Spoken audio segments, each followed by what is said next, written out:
हे बघा, आपण उपवासाची शेंगदाण्याची आमटी ही कशी करायची आपण पाहूया। त्यासाठी मी हे अर्धा वाटी भाजलेले शेंगदाणे आहेत, भाजून सोलून घेतलेले आहेत, ते घेतलेले आहेत। त्याच्यासाठी एक मिरची घेतलेली आहे। हे आपल्याला मिरची आणि शेंगदाणे हे आपल्याला मिक्सरवरती पेस्ट करून घ्यायची आहे। आणि फोडणीसाठी मी 2 लवंग घेतलेले आहेत आणि अगदी थोडेसे एक चिमूटभर आपण जिरं घेतलेलं आहे। आता आपण मिक्सरवरती शेंगदाण्याने मिरची काढून घेऊया।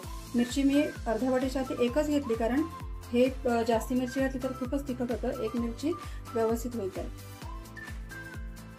आपण हे शेंगदाणे घालून घ्यायचे, त्याच्यामध्ये ही मिरची आपण टाकायची। आधी आपण हे असंच फिरवून घ्यायचं आहे, नंतर थोडंसं पाणी घालून त्याची पेस्ट करायची। त्याच्यामध्ये आधीच पाणी घातलं तर ते नीट बारीक होणार नाही, म्हणून आधी वाटून घ्यायचं, नंतर अगदी थोडंसं पाणी घालून पुन्हा ते वाटून घ्यायचं। हे बघा, हे आपण मिक्सरवर काढलेलं आहे। आता ही याची अशी पावडर झालेली आहे। आता आपण त्याच्यामध्ये पाणी घालून घ्यायचं आणि आता आपण हे पाणी घालून वाटायचं। पाणी खूप नाही घालायचं, अगदी थोडंसं पाणी घालायचं आणि त्याची पेस्ट करून घ्यायची। हे बघा, हे मी मिक्सरवरती त्याची पेस्ट केलेली आहे। हे बघा, या पद्धतीने। हे जर मी आधीच पाणी घातलं असतं तर ते व्यवस्थित पेस्ट झाली नसती त्याची। आता त्याची व्यवस्थित पेस्ट झालेली आहे। आता आपण फोडणी बघूया। आता पण ह्या वेळेला काय करायचं, एवढी पेस्ट झाल्यानंतर आता ह्याच्यामध्येच आपण थोडंसं पाणी घालून ते अजून थोडंसं पातळ करून घ्यायचं, म्हणजे आपण ज्यावेळेस फोडणी घालणार आहोत त्यावेळेस ते पटकन आपल्याला ते ओतता येईल भांड्यामध्ये। आपण त्याला अजून थोडंसं पातळ करून घ्यायचं। आता आपण फोडणी करूया।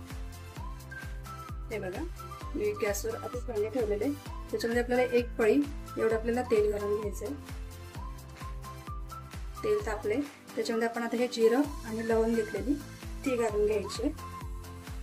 छान अशी तडतडली की त्याच्यामध्ये आपण हे जे मिक्सरवर आपण शेंगदाण्याचं बॅटर घालू ते आपण त्याच्यामध्ये घालून घ्यावं।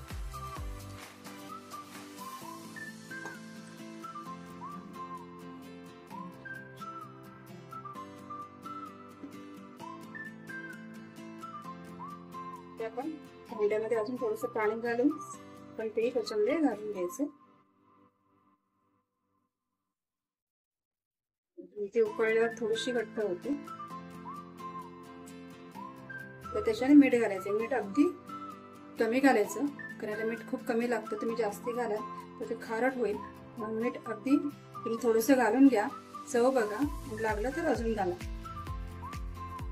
ह्याला एक उकळी काढायची। ही मी फोडणी तेलावर घातली आहे। आता तेलावर ही फोडणी आवडते, हे तुपावर सुद्धा घालतात। तुपावर सुद्धा ही आमची फोडणी केली तरी सुद्धा चालते, ही सुद्धा चांगली लागते। हे बघा, ही आमटी छान उकळली आहे आणि आता ती तयार झाली। आता आपण गॅस बंद करूया, आता सर्व करूया।